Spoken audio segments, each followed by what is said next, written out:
Hey there, hi there, ho there. You are watching the Q&A show of DeProgram with Rall and Jamarl Thomas. It is Monday, May 11th. It is 12 noon Eastern Time. Thank you for joining us. Thank you for liking, following, and sharing the show. All right, so here's how this goes. For the next hour or so, Jamarl or myself and or producer Robbie will answer any and all questions, comments, etc., either in the live chat on YouTube or on the Rumble feed. If you're watching later on, you have to do this live in order to participate. But we'll come up with. I think we should do maybe a Q&A show where we post an email address and we have everybody just send in their emails, and we can just catch up with the people who can't do anything live because they're stuck at work or whatever. They have obligations that make it impossible for them to do that. Nice to see you, JT. Long time. Been a whole hour and a half, 2 hours. It's been forever, man. It's been forever. Forever. Wait, is that a new tie? I'm sorry? Say that again? Tie since this morning? Yeah, I know, right? No, same tie. Same. Oh, okay, all right. I'm losing my mind. Same outfit. Didn't sleep I just well. didn't change. Allergies have been killing me. Okay, so I'm trying to think what else we need to put in here. Robbie, am I forgetting any housekeeping? Nope, nothing. Okay, all right. So anyway, so if you've got a question, please go ahead and let us know what it is. I'm trying to think if there's any breaking news or anything. The only breaking news that I'm aware of is that some details that are not terribly exciting have come out about what transpired between Iran and the United States. Iran came back and wanted reparations, and they wanted to. What was the other thing? Oh, they wanted acknowledgement of their sovereignty over the Strait of Hormuz, and they wanted all of the sanctions lifted. Right. The U.S. basically said they're willing to talk about the sanctions, but the Strait of Hormuz is a non-starter, and so is the first condition. Well, the nuclear thing too. I mean, the United States is making demands that Iran has been turning down for like a year or more, basically. Yeah. Uranium, we're not stopped doing it.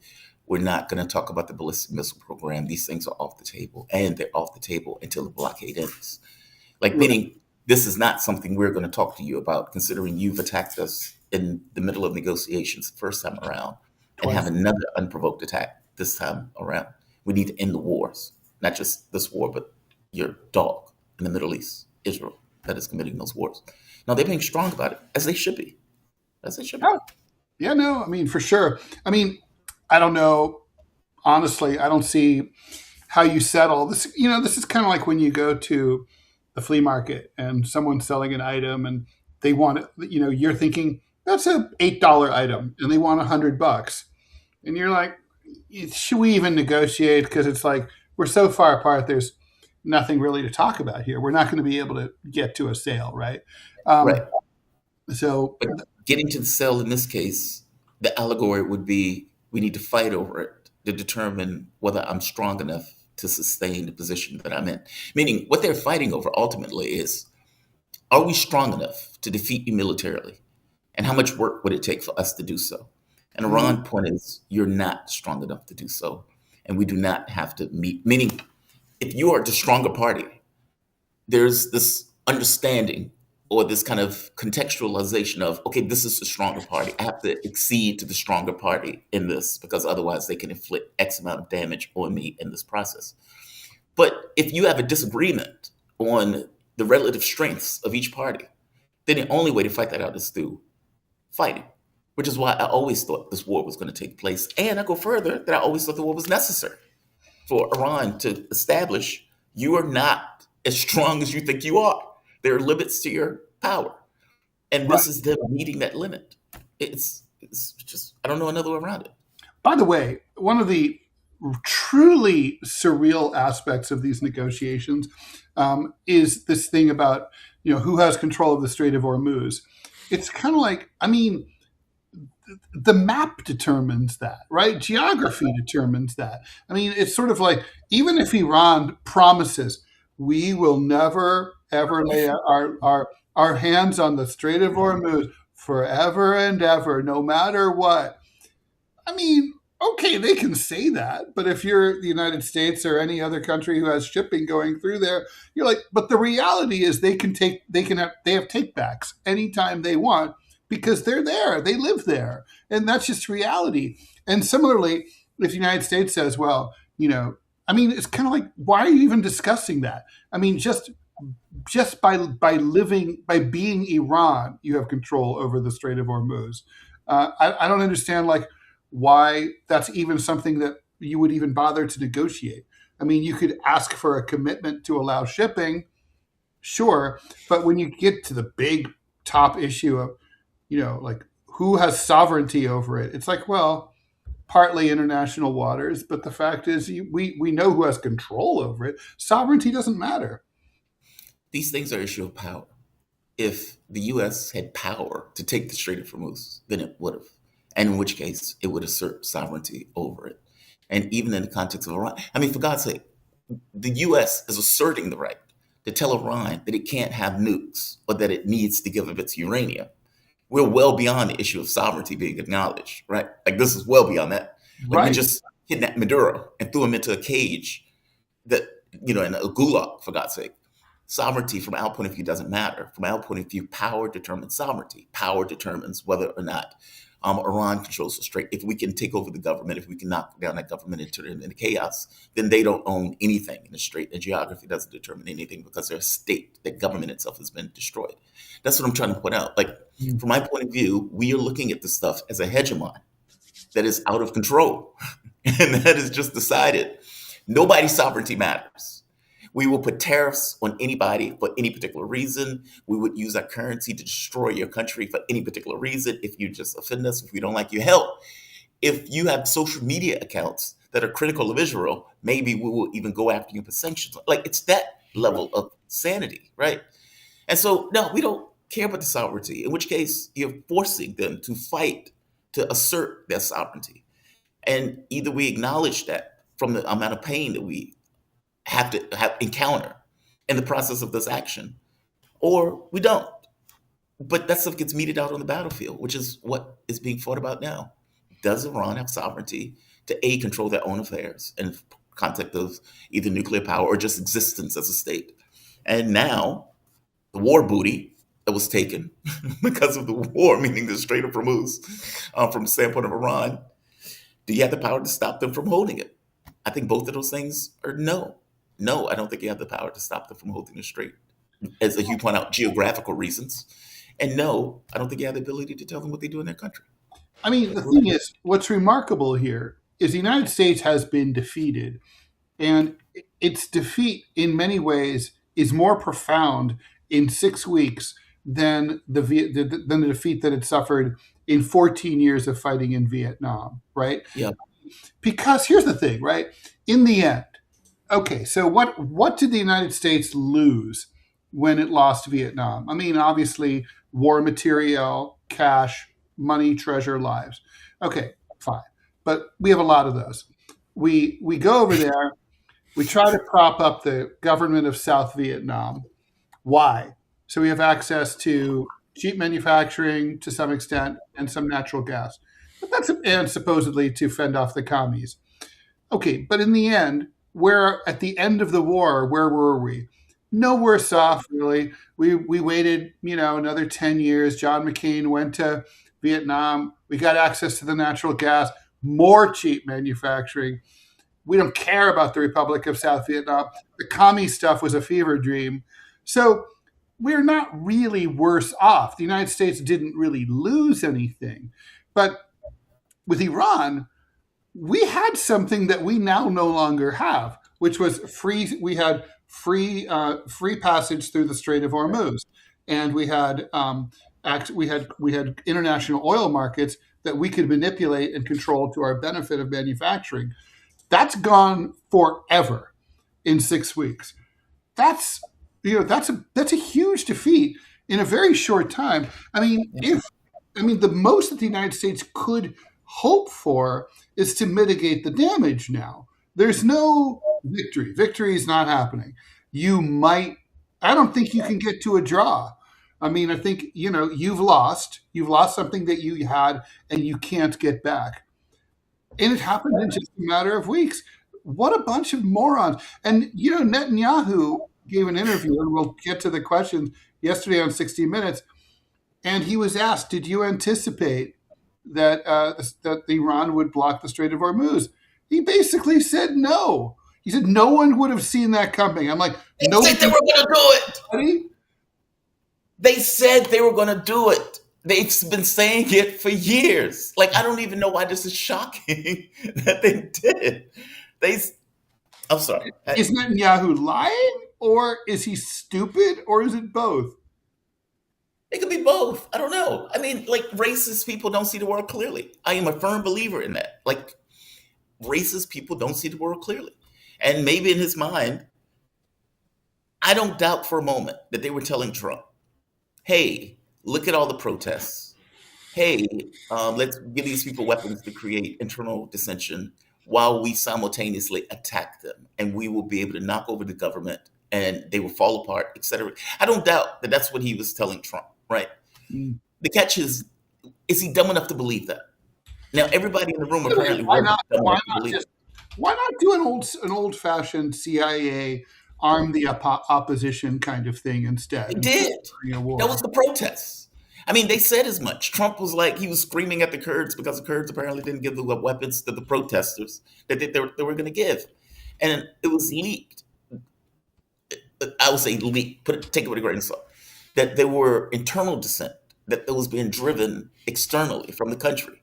That, yeah, kind of like in Syria, where some of the people were there as a legit protest, but it was always infused by people who were there to try to take down the government, saying something very similar in Iran. Meaning, it wasn't coincidental that the attacks came after the protests, if that makes sense. Mm, It just didn't work. It right. just didn't work. And it failed. I mean, they did it twice, even in the 12-day war. If you remember, in the 12-day war, Israel instigated a lot of spy networks to attack internally in the country while they were attacking externally in the country. It took Iran like 2 or 3 days before it really got going on air defense and things like that, because there were drones that were happening internally in the country. They had videos of policemen jumping out cars with guns, chasing guys down who had drone trucks and stuff like that internally in the country, meaning they shot their load the first time around with a huge spy network. The second time around, they also had spy networks that were ginning up the internal dissension, like these kind of Maidan type things. It just didn't work. It failed. They tried. So insane.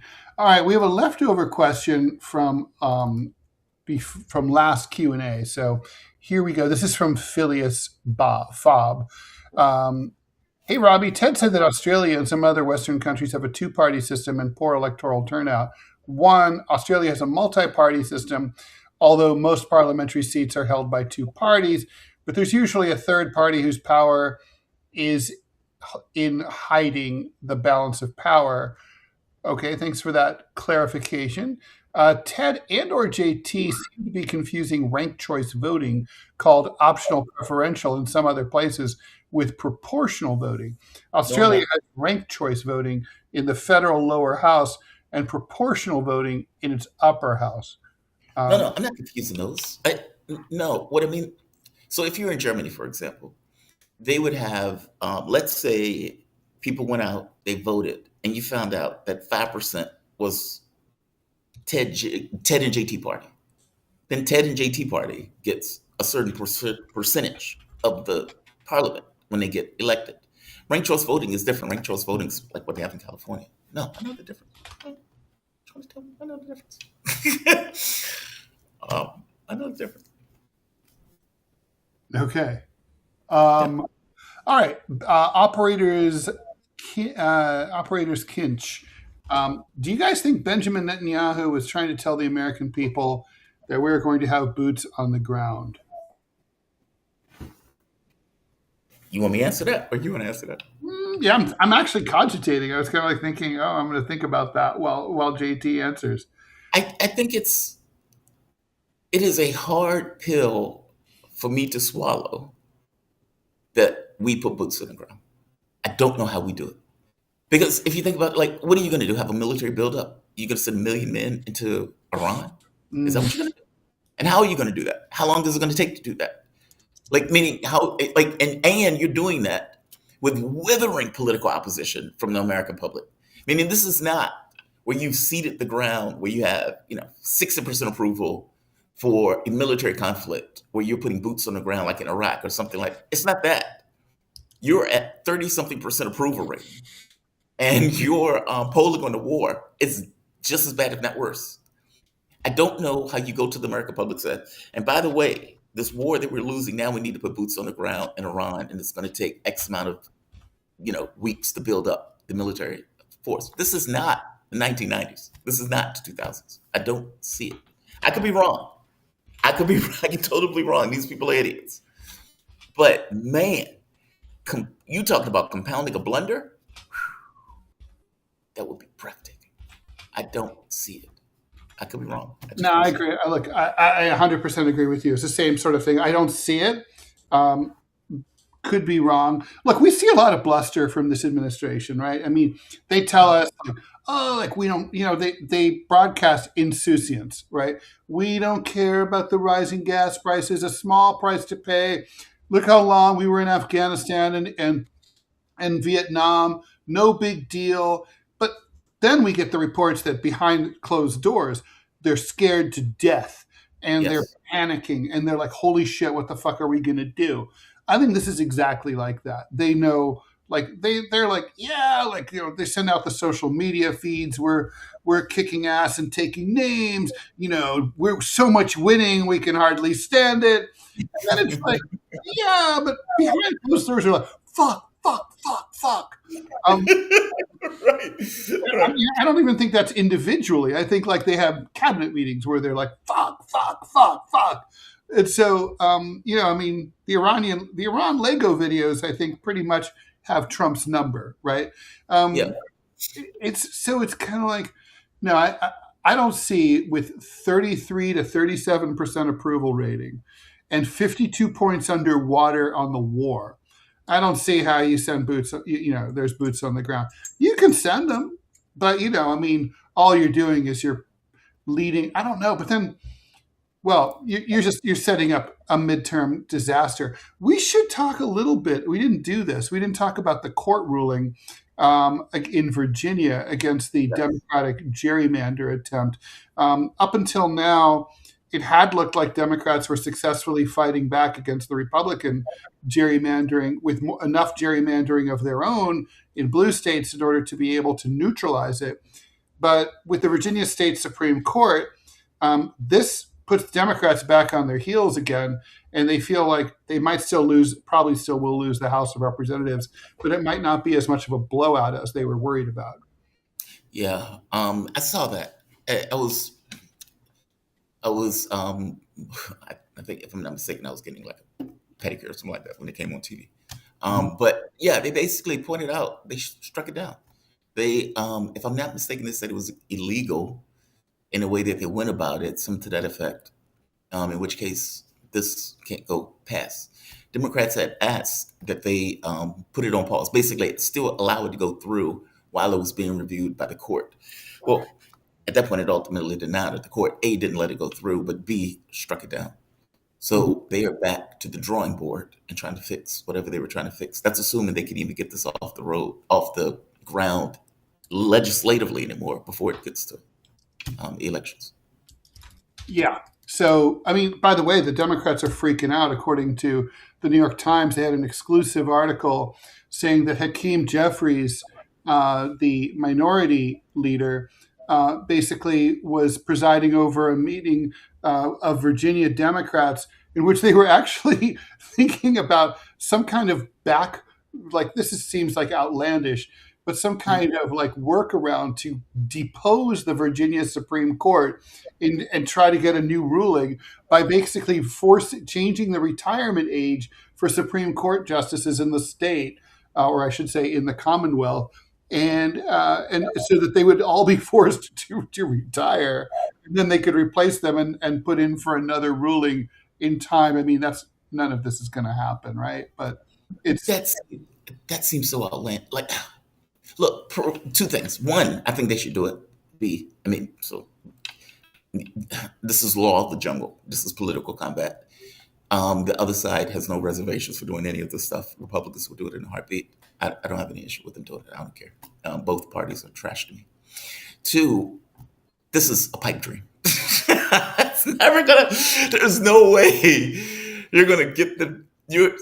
So the plan is to get them to retire, get new ones in, and then get a new ruling all before November. Yeah, it's not gonna happen. no, it's It's not. insane. Yeah, it's not gonna happen. Um, I appreciate their energetics and thinking of it, right? Like I get your intent. Um, they need a better plan. They need a better plan. Okay, another question here. Why, this is from Primal Barbarian, why are people denying Israel being an apartheid state? And is there a difference between that and an ethno state? No, there's not. I mean, if your bias is for, I mean, look, an apartheid state is not necessarily a compliment, right? No. So you can imagine that people who support Israel do not want to own it. What's that? Was that here? Dog? Oh, okay. Yeah, they just don't want to own it. It's just, it's like what if you go with this idea that it's the most moral military, and you go with the idea that this is God's chosen people. Okay, Mm. yeah, God's chosen people are running an apartheid state in which they have themselves as being somehow superior and second class citizens. In the other case, where you can pretty much do whatever you want to without there any being consequence for it. Yeah, it's an apartheid state. And no, they don't want to own it because apartheid states are not necessarily the most kind thing that you can call a particular state. I guess the question is do you think that all ethnostates are apartheid states? No, I don't think so.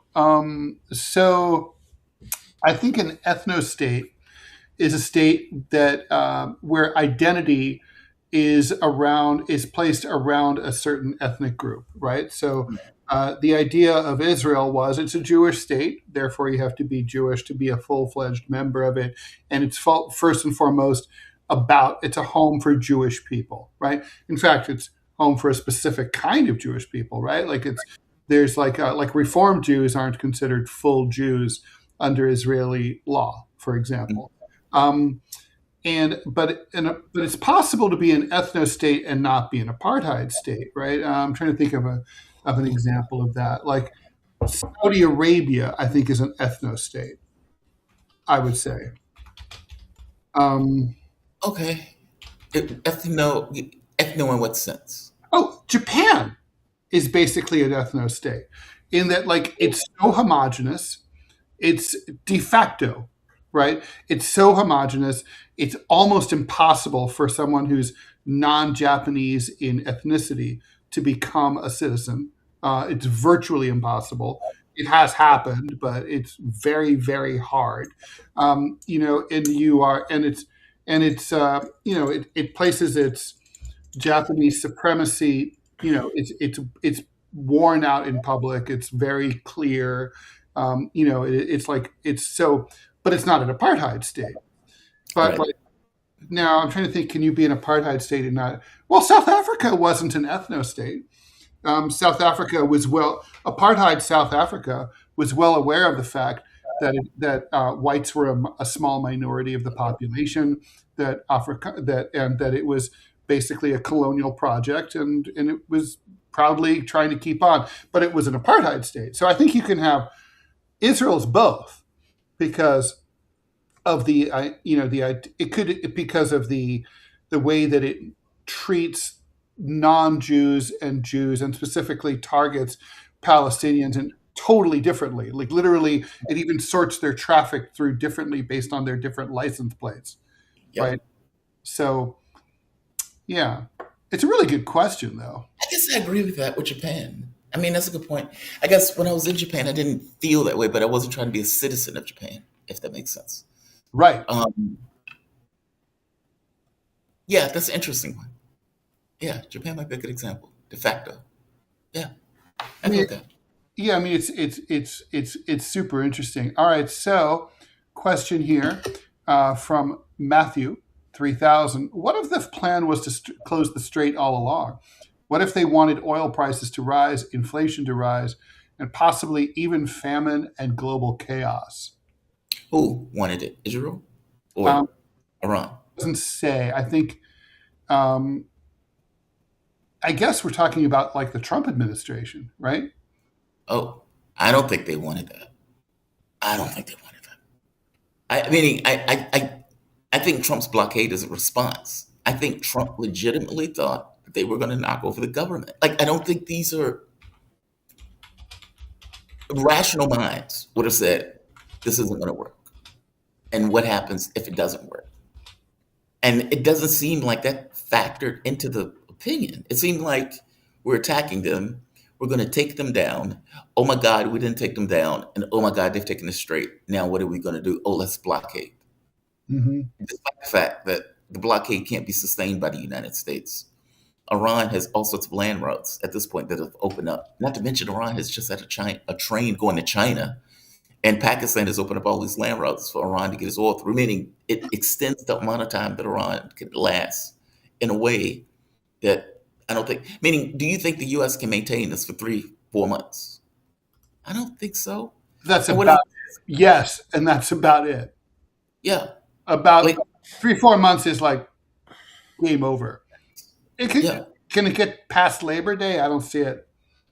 that's what I mean. Like, the blockade is not a tactic that the US can hold. And the pain that's going to go to Europe and to Africa and to South America and to us is going to be overwhelming. Again, I could be wrong on this. I just don't. I don't see how we accept what is coming our way. And by the way, if you escalate, that may even be worse, because if you're hitting Iran and you're hitting infrastructure, what do you think Iran is going to do in response? They're going to hit infrastructure. They're going to go after Bahrain. They're going to go after Saudi Arabia. They're going to go after all of these places, and then it's not going to be an issue of turning back on capacity. It's just not going to be there in general.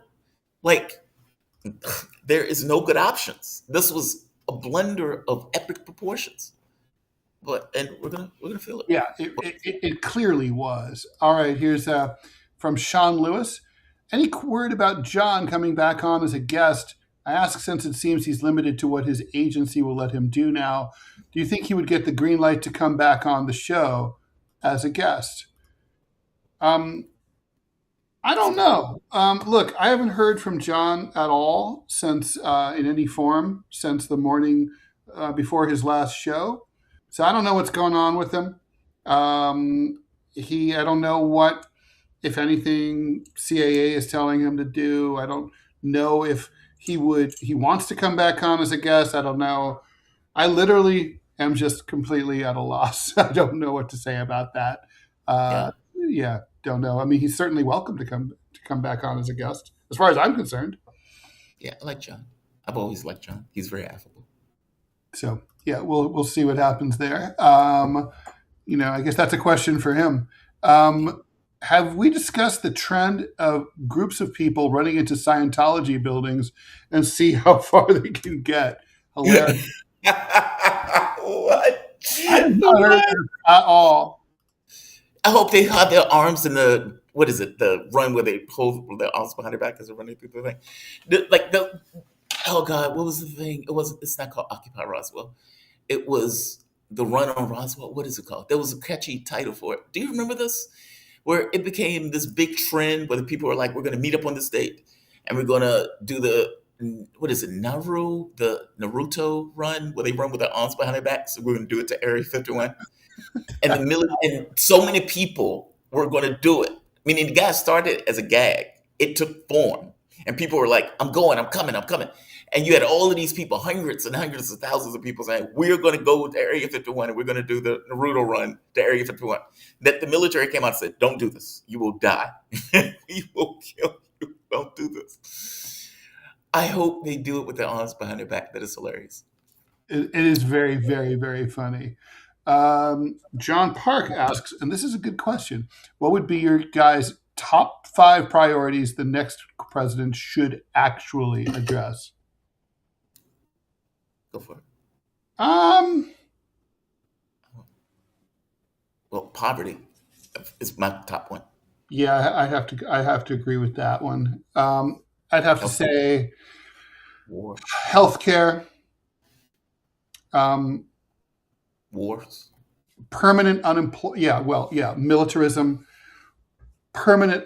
We need permanent unemployment benefits. So, like, if you lose your job, you get payment from the government, like indefinitely, job retraining program for people who want it.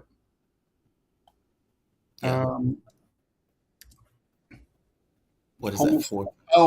yeah, housing affordability. But see, that falls under poverty for me. Yeah, it's a Or subset. does Yeah. it? I guess what I'm asking, do you see a difference between that and dealing with poverty alleviation? Like Um, the moment that you deal with the poverty part, all that stuff seems to fall under. yeah, one's a subset of the other, right? Yeah. I mean, affordability is obviously key to fighting poverty. If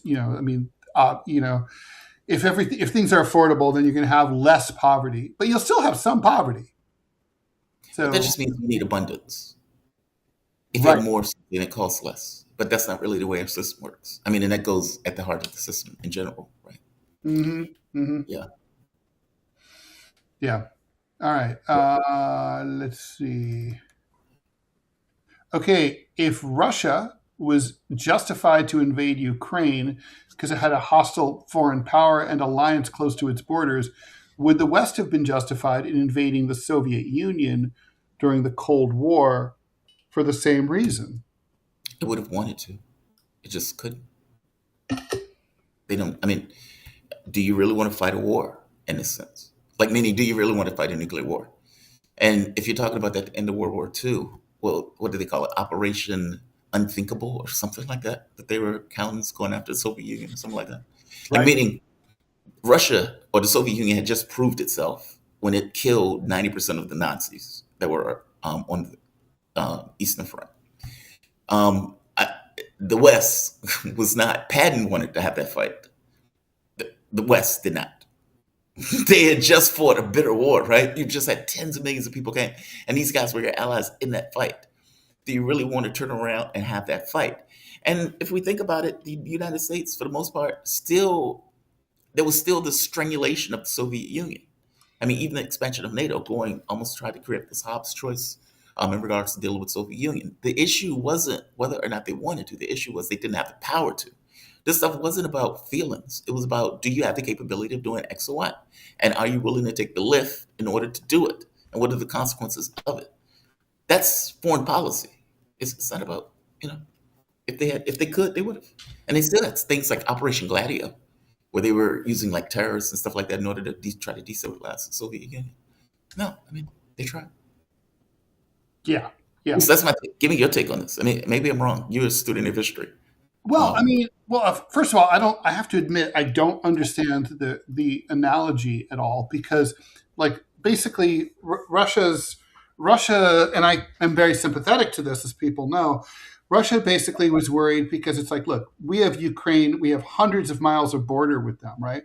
And if Ukraine becomes hostile to us and becomes a vassal state of a hostile foreign military alliance, then that's dangerous to us, especially considering the fairly recent history of the largest invasion force in human history crossing that border and killing 28 million of our citizens, right? The United States never had a border with the Soviet Union. Right. So there's the closest border, I guess you could say, is Alaska and Eastern Siberia, but that's sort of neither here nor there. So, the United States never found itself in that position. A better analogy would be if, like, Mexico or Canada had sought to join the Warsaw Pact during the Cold War. Yeah. Would that have served as a justification? Well, I guarantee you the United States would have invaded, One we would have decimated Mexico. under Mexico a Democratic been president, decimated. under a Republican president, under any president, they would invade. No American president would tolerate that, regardless. So, would it be justified morally, legally? That I can't say, but certainly, that's what would happen. Yeah, we wouldn't have thought twice. Agreed. And by the way, to make that clear, they were knocked over, meaning Ukraine was knocked over. Ukraine, it had in their constitution that they weren't supposed to, join NATO or anything like that. They just removed it from the constitution. Like, at the point where the U.S. overtook that country, they were going to join NATO if they got the opportunity to do so. And they had de facto joined NATO. The fact that they have the largest military in Europe, short of the Russians, gets across the lethality of that military, and the fact that the Russians are fighting for 4 years gets across the lethality of their military. And that's if they were on the border. They were about to invade Donbass. Meaning it wasn't conceptual. Mm-hmm. It wasn't conceptual. All right, Robbie, this next one's for you. Do you honestly believe, this is from Carlos, Jesus is God, was born of a virgin, and resurrected? Yes. Care to elaborate? No, that's what the Bible says. Yeah, 100%.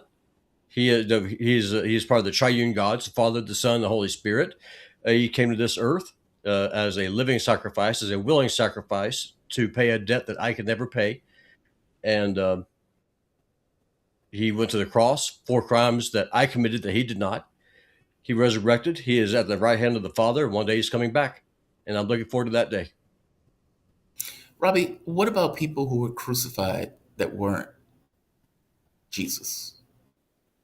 Didn't they accept the same amount of suffering? I mean, there were plenty of people that were in Roman cells that were tortured and ripped apart.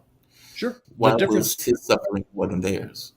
The difference is that Jesus is the perfect sacrifice. So he never sinned. He was God and he was man. And so if you read the Bible, the curse of sin comes from Adam. So everyone who's born of a man has sin in them. That's why we're all sinners. What sets Jesus apart is that he was born of a virgin. He's a second Adam without the seed of man.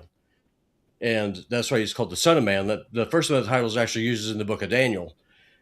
And he is the Lamb without blemish. He is the perfect sacrifice. And his blood is the blood that washes away all sin. And here's the great thing about salvation. The thing that sets Christianity apart from every other religion is, like, for example, Buddhism. You have to reach for nirvana. You have to keep on trying until you finally get there. Or Islam, or even Catholicism, or Orthodoxy, to an extent, teach that that's something that you have to do to get yourself closer to God to earn salvation. What Jesus taught, what he teaches, what the Bible teaches, is that God came down to us. That salvation is a gift. A gift is not a wage. If it's something you have to earn, it's not a gift anymore. It's a wage. That's the difference. Salvation is a gift of God, and you just got to be humble enough to accept it. Just accept that, yes, I am a sinner. I need to be saved. I need a savior. And that's all it takes. I know, but this religion makes it difficult. No, what I'm saying is, but that's still doing something. That's still a cognitive leap that you have to make, where you have to believe a bunch of items associated with. Meaning you can say it's a gift, fair enough. And you can say that the other religions require you to do something. I'm saying that also requires you to do something. Sure. Also, Jesus never stumped his toe and cursed. It's like, motherfucker. Never did? Or is that just not a sin at that point? Well, one of the sins, and y'all have seen this on the show before, especially if I get worked up, I have no problem sometimes letting the colorful extra fly. I try not to, but sometimes it happens, especially if I say Israel, usually an F word comes before that, right? Yeah. You're just a man. But it's just because I'm not perfect. Yeah, my soul is, but my soul still lives in this body. My body is still sinful flesh. It's the soul that's regenerated. Now, one day, my soul and my body will be reunited together. Whenever that happens, I don't know when that will be. But no, Jesus, he never sinned. Wow, interesting. And faith And I've talked to Ted about this before. Faith and rationality are completely counter each other. Like, I can never prove to you what I believe, and I should never want to. I get that. I mean, I have family that's religious, and yeah, faith is, the belief in things that are unseen, etc. Yeah, 100%. I get it. But yeah, to answer your question, Carlos, yes, I do believe it with every fiber of my being. By the way, I've read my Bible, not as much as you, but in my opinion, Jesus definitely sinned. I don't know if we consider it a sin, but I mean, he lost his temper. He was intemperate. Anger's not a sin. So anger is not a sin. No, the Bible says be angry and sin not. So whenever he went to the temple and he flipped those tables, isn't anger one of the 7 deadly sins? No. Okay. It's not. Yeah, I do know that. I do know that. All right. No, I mean, it's no. I mean, it's always the son either, right? He didn't really honor his mother. Sure, he did. He vanished for 14 years. We don't know what he did because the gospel didn't start being written until he was 30. But we don't know. We simply don't know. I mean, a lot of people try and conjecture and stuff, and they try to guess. Yeah. I mean, we just don't know. And one of the things one of the biggest arguments that's out there right now, and it's really kind of ridiculous, is, well, Jesus is black, or Jesus. What did Jesus look like? It doesn't matter. Just because and became the Buddha or whatever. Yeah. Yeah, I mean, it doesn't matter if what he looked like was important. The Bible would have described him. It doesn't, because it does not matter. It doesn't matter. I don't think that's why. it's described. I think it's because everyone pretty much looked the same then. Well, not in the Levant, because you had Greeks, you had Egyptians, you had Africans. I mean, the Ethiopians over there. Philip baptized one. So I mean, to say that everyone just looked whatever like a Jew was back then, who the hell knows? You got to remember. I mean, the Levant's been has been an invasion path for millennia. That's all mixed up. I understand. It doesn't look, from the longest time, black churches were worshiping white Jesus. Yep. Now, you can make the case that it doesn't matter, but I think it doesn't matter in the sense of a fish not caring about water until you realize that it's water. Like, meaning, is there a consequence for people around the world of different races worshiping a white Jesus? I think is there any propaganda value in it? And by the way, I'm not taking a position on this. I'm just curious. I think this is one of the biggest reasons why the Bible commands us against making graving images and idols, that kind of thing. It's because people really want to just dive into this thing. One of the biggest sins, and I use that word deliberately, that the church did, especially the church in the Americas, was segregating itself based on national and racial lines. The Bible is very clear. We are all of one blood. If you read the book of Philemon, I mean, it's a letter. It's not even a book. It's maybe 1,000 words. It's very small. And the point that Paul is beating through time and time again is that we are all one blood. We are all one people. We all bleed red. And one of the biggest scourges that the Roman Catholic Church has to answer for is its religious dogma and the way that it twists Scripture, even to this day, where it tries to marry religion with politics.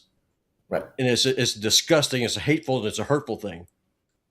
By the way, I looked it up. Wrath/anger is one of the 7 deadly sins. Wrath is the same thing as anger. No.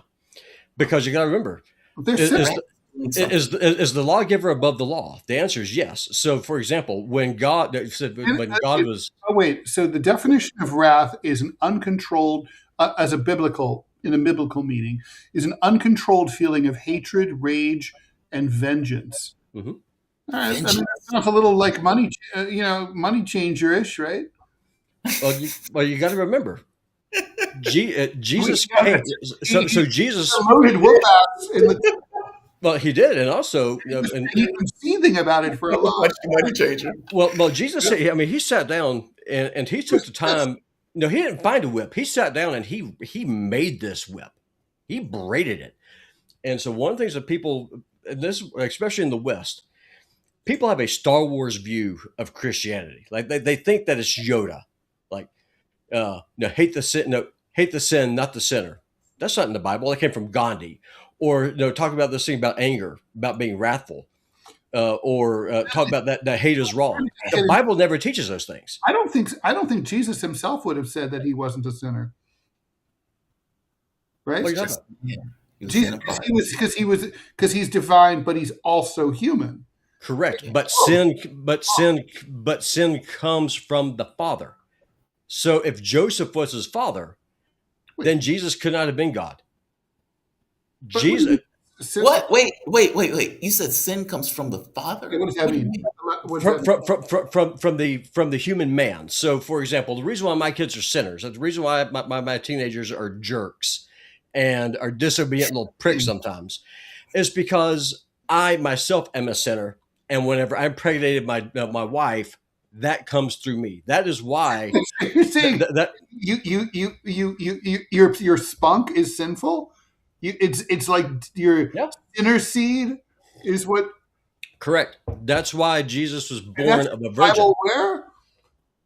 I can find it for you. I can't remember off the top of my head, but I can 100% find it for you. I promise you I can. But that's wow. So from your point, basically, sin comes from Adam and from every man from then on. Because if you go back to the creation story, really where things fell apart was Adam's failure to lead his wife. He was there with if you sit down in Sunday school, what you hear about is Eve is walking around in the garden. Does it have agency in this? What are you talking about? Let me finish my point first. He had his inability to control his wife. Correct. Eve ate the fruit. Correct. First. And then she convinced Adam to. Right. That's when the fall happened. That's what I'm getting at, though. That's wow. I find this to be fascinating. Sure. So Eve doesn't have agency that she ate the fruit. The issue becomes Adam for not controlling his wife. It was because Adam is the one who got the commandment, don't eat of this tree. So let me just unpack this real quick.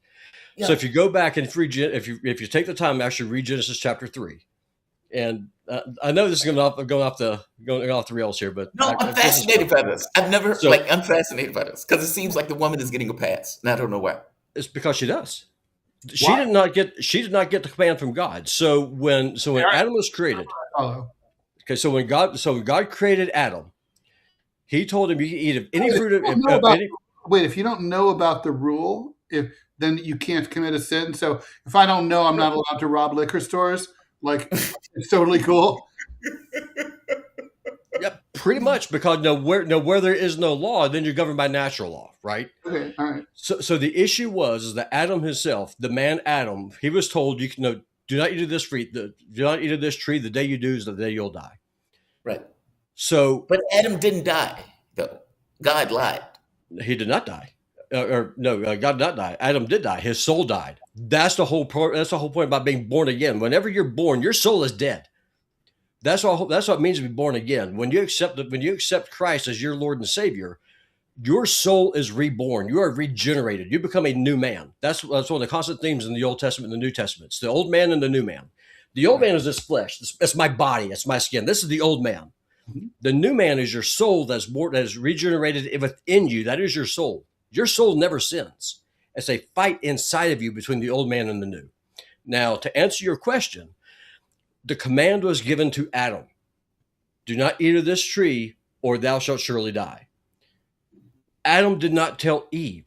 So they were walking around, and again, in Sunday school, JT, I assume that you grew up in the South. I imagine you went to Sunday school when you were a kid.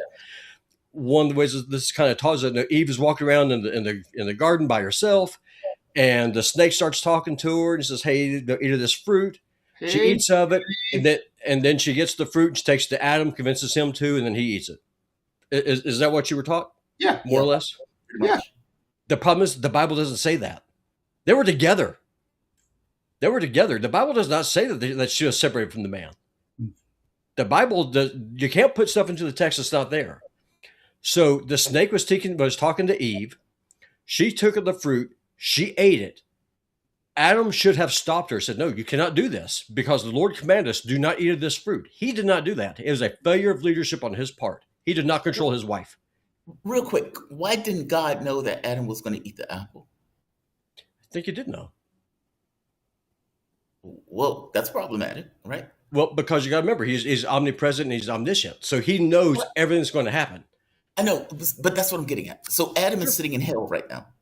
So what's the purpose of the test? He's not in hell. Adam's safe. But God The purpose of the test is to find something out, right? What did God find out? Who found out what about the fact that about Adam's nature from this test? What it is a test of free will. Like, are you going to obey? What are you going to do? But at the end of the day, there's no free will. God already knows what's going to happen. God already knew. I understand that. But because he already knew, that's the whole reason why the plan of the cross was even set up before the creation happened.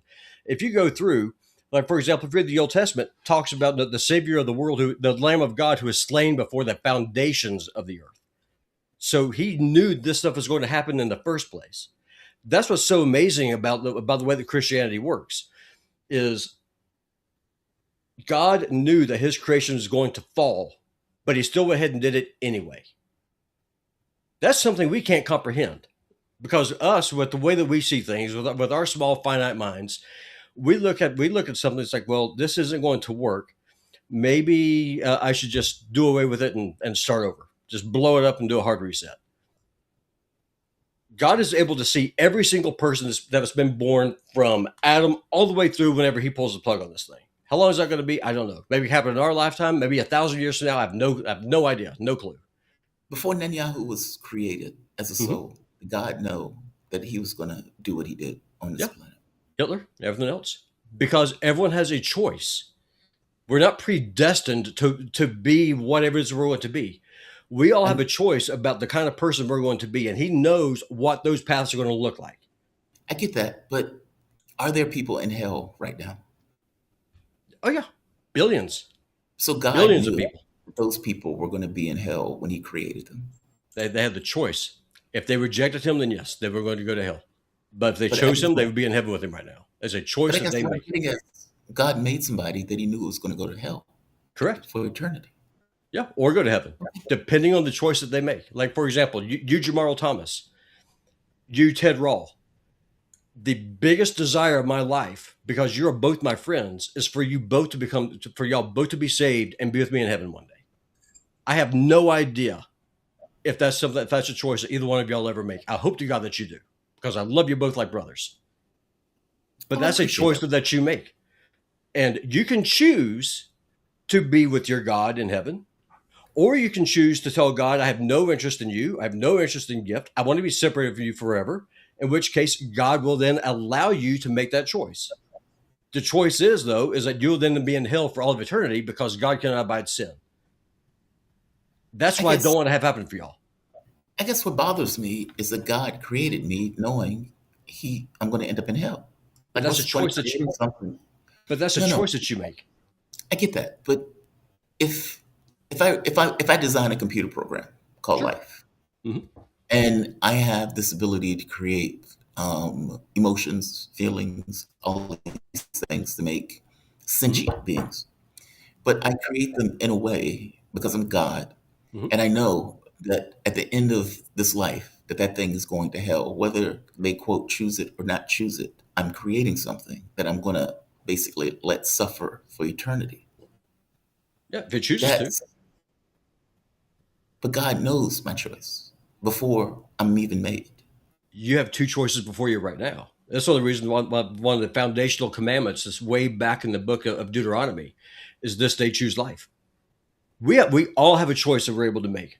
One of the things, like for example, that the 7-day Advents is that they teach.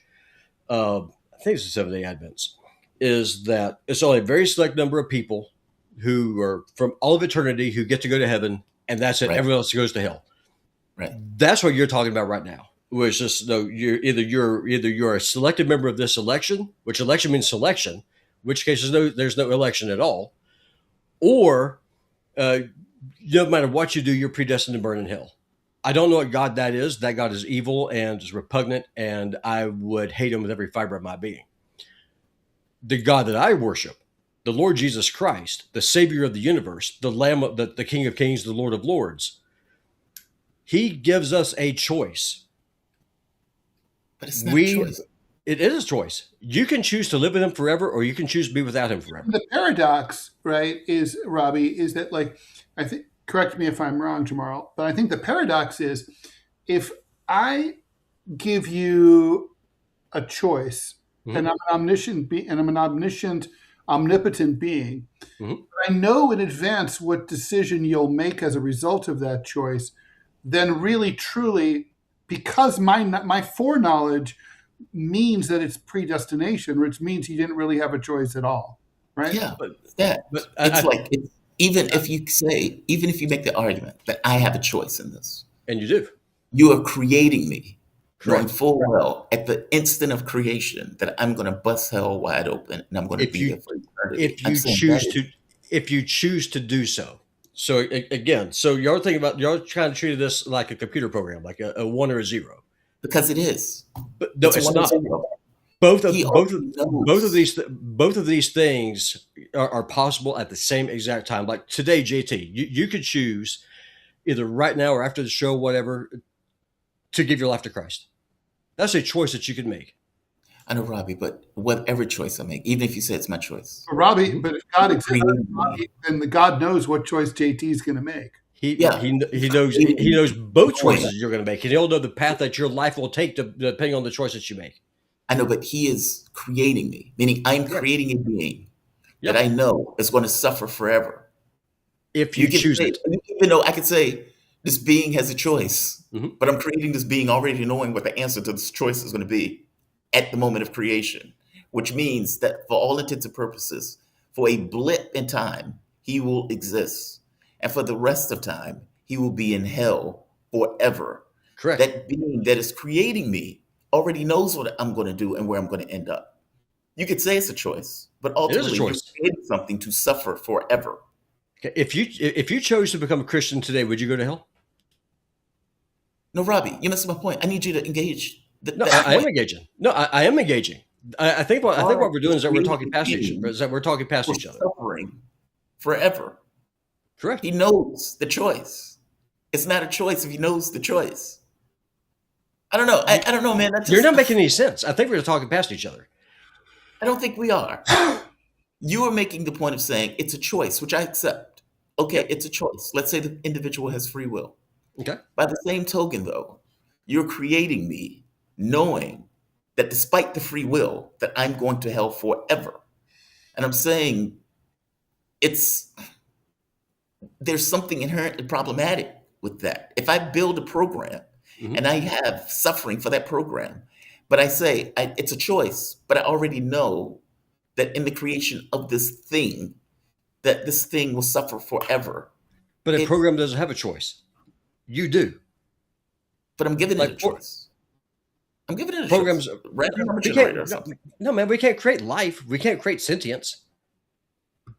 How do you know that? Because it is impossible. How do you know that?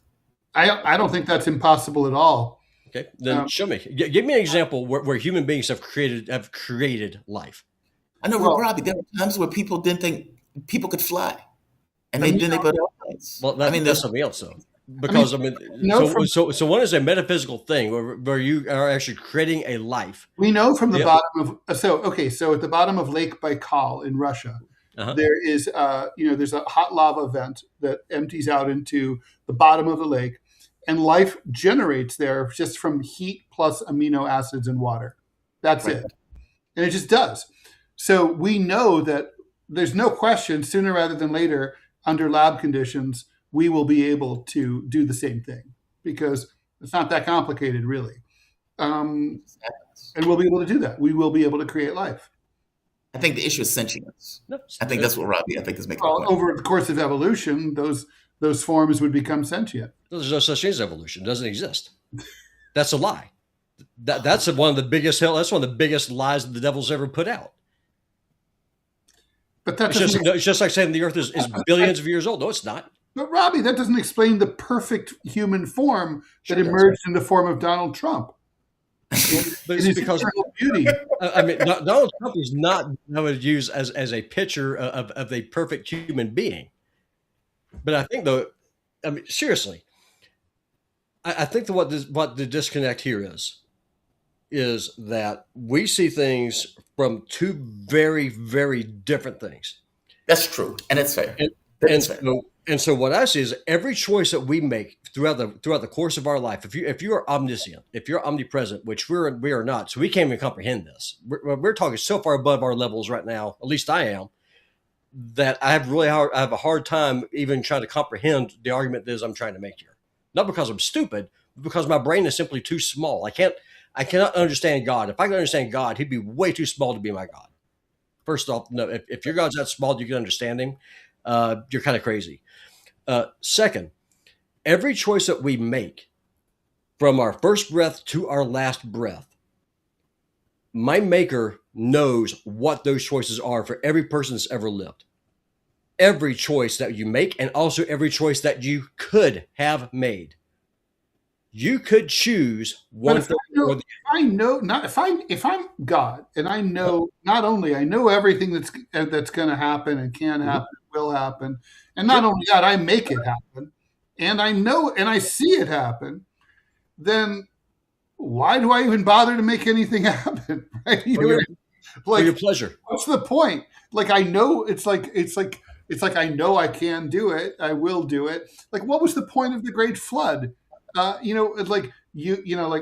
Bible explains that. Human beings pissed you off. Well, you knew they were going to piss you off. You're God. So why are you? And if I know something, it's kind of like, I don't know, like when I was in college, I dated this really slutty girl. It was actually like a feature. I liked the fact that she was slutty.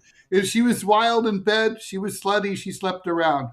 Then she told me she slept with some other dude. I wasn't pissed because I knew she was slutty when I met her. So the point is, like, if you know that you make human beings like to sin, you know you know that if you mosey up a mountain to collect some tablets, by the time you come back, they'll be worshiping Baal. Then, like, you can't be pissed, right? Why are you pissed? Because he's a righteous God. And the reason why he did the flood in the first place wasn't because they were sinning. It was because of all the violence they were doing against each other. That's one of the reasons why in the Bible, But there's only a handful of crimes that you could commit that warranted the death penalty. One of them is murder. I feel like Lucifer. Oh, so I don't know if you've ever watched Supernatural, but there was a scene where Lucifer finally met God and had Have you ever watched what? Supernatural. That's the name of the show. But they had a guy on the show who was supposed to be God, and they had a guy on the show who was supposed to be Lucifer. And Lucifer had this kind of like, how have you forsaken me in this way? Like he was pissed because it was kind of the argument that Deborah made. It's like, dude, you made me. How are you forsaking your children in this way? Yeah, it's like my mom taught me. My mom taught me to be rebellious and taught me about the family history of like resistance. And then she was like pissed off that like I wasn't getting like a bunch of corporate jobs in the media, like because I was like, woman, this is your fault. You made me this way. Like, I'm your child. Right? I guess that comes down to if you believe that free will is a feature or a bug. Because like for me, I think we have and again, I'm looking at this from a very human perspective because that's all I can give you. I'm as flawed as y'all are. I'm far from perfect. I'm not Donald Trump. So, but with me, being the inferior human that I am, if I created everyone like what JT was saying, where everyone is this program and everyone just operates one exact way, and if I want you to legitimately praise me and honor me and love me, if I don't give you the choice to say no, I don't want you, or yes, I do, then it's not. Then what point does it make? That's the whole issue with free will. You have to choose if you're going to follow the Lord. The same way with the angels. The only time the word Lucifer is mentioned is in Isaiah 14. and it talks about Lucifer, how far thou hast fallen. He was the chief cherub. He was the musician. He's the one who played before the throne of God. He was the coveted cherub. His pride was his sin. Why? Because he wanted to be like the Most High. He wanted that adoration. He wanted that worship. He wanted that praise. I think I think so. Oh, for sure. My mom didn't have to create me. Correct. Meaning my mom and dad never had to come together in order to create a child. Meaning Or she could have killed you in the womb. Well, no, I guess my thing is it's somewhat of a vainful thing to create life in general. Meaning nobody acts to be here. Correct. If we're looking at this from the standpoint of a universe that was being created by a God, what is the point in God creating these beings? None of these beings have to be created. Meaning the fact that I'm being created is something that God is doing on his own in a certain act of vanity, if we're being blunt. Sure. And in the context of the act of vanity, he didn't need to create the universe. He didn't create the earth. He didn't need to create any of this stuff. And yet you're creating something that didn't exist, knowing that many of them are going to die and go to hell. Correct. That's not a little vainful? That's not a sin? No. Vanity? Nope. It is not, because he created all things were created for him, by him, for his pleasure. Right, but he didn't have to. I mean, no, of course not. He didn't have to. Crafting, but he chose to. He's also guilty, to come full circle here, of wrath. It's because he is the judge. So, for example, so Ted, let me ask you a question. You're a father. When your kid, when he misbehaved, did you punish him? Sometimes. Yeah, there you go. Sometimes. Same thing with God. Do you know what grace is?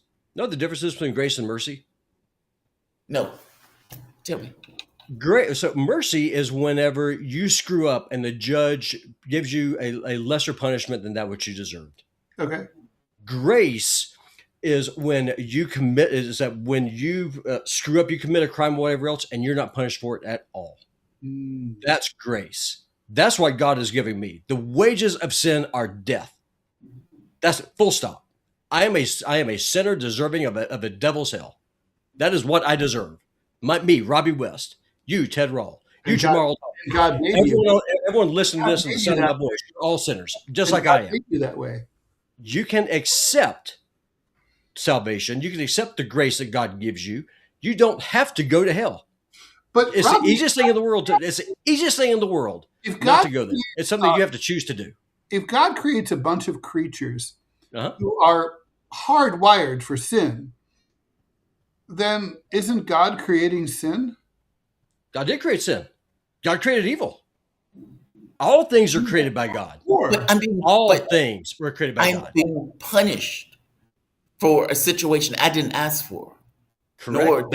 Because Adam screwed up. And that's why God is giving you an out in the person of Jesus Christ. God didn't have to create this stuff. And he's creating stuff purely for the sake of busting hell wide open. Meaning he's creating a torture for eternity and creating a being to inhabit torture. So I have a question for the two of y'all. Let's see if y'all can answer this question. Why did God create hell? He's fickle. No, why did God create hell? What was hell originally created for? Tell me. Oh, I don't know. No, I'm not in the mindset. Hell was created originally for Satan and his angels. It was never intended for humans. If you go to hell, it's because you choose to go there. Wait, so was it like their lair, like the Bat Cave? No, it's a lake of fire, man. But it was it is a lake of fire. So Satan didn't want to be hanging out there. He just but he's not there now. Satan's walking around on this earth with the rest of us. He is walking around here on this earth. He is the God of this world. The Prince of the air is what the Bible. And by the way, Robert, we're giving you a hard time. Oh, I know. And I'm apologizing in advance. No, you have to look, JT. No, you have to understand. Boy, he can handle him. No, man, listen. Something you have to understand here. I enjoy this kind of stuff because what it does, it sharpens my mind. It helps me make a better argument. And frankly, I used to go on with right wingers all the time, like like on Fox and stuff. And I miss it because it kept me sharp. No, for sure. And the thing is, the things I'm telling y'all, I can't prove any of it. I cannot prove anything of what I'm telling you right now. Of course not. I mean, none of it at all.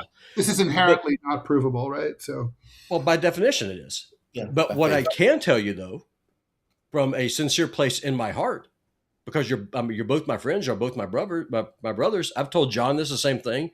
People who are listening to me in the chat right now, y'all could Rob, you're some kind of crazy retarded right winger. Fair enough. Maybe I am. Maybe when this life ends, it's just over and it's all over and done with, and I'm just a blip, and I just believe that none of this matters at the end of the day. Yeah, I don't believe that. If I am right, I want the people who I love, including the two of you, to be with me in heaven. I mean that with every fiber of my being. I don't want the old song. Will the circle be unbroken? That's about family. I didn't grow up with much of a family. God's given me the ability to actually build one of my own, and you two are my family. Yeah, I want you both to be in heaven with me one day. The people in the chat who are over here mocking me, fair enough. You can. That is your God's given choice. I want nothing more than for you to accept Jesus Christ as your Lord and Savior and come to heaven. I don't want anyone to go to hell. Not even Benjamin Netanyahu. I wish that scumbag would get right with the Lord and get saved. I don't think he can. I think he's a reprobate. I don't want anyone to go to hell for all of eternity. That's why that slur saying "go to hell" is I hate that more than anything. You're asking someone to burn for all of eternity, and that's the last thing that I ever want for anybody. And so, yes, answer your question. Do I believe the stuff I'm telling you? 100%. That's a good place to stop, I think, because we're already running over. And I know that even though I may get my punishment in the next world, I'll get my punishment in this world if I don't get my car to the auto mechanic on time for my 2:00 appointment. So I'm going to call it there. Thanks, guys, so much. So fun, so interesting, for real. And we will see you guys back for the regular DeProgram, 9 a.m. Eastern Time. We're there Monday through Friday, 9 a.m. Eastern Time. So we'll be back Tuesday, May 12th. See you then. See you, fellas. Have a good one, guys. Be safe.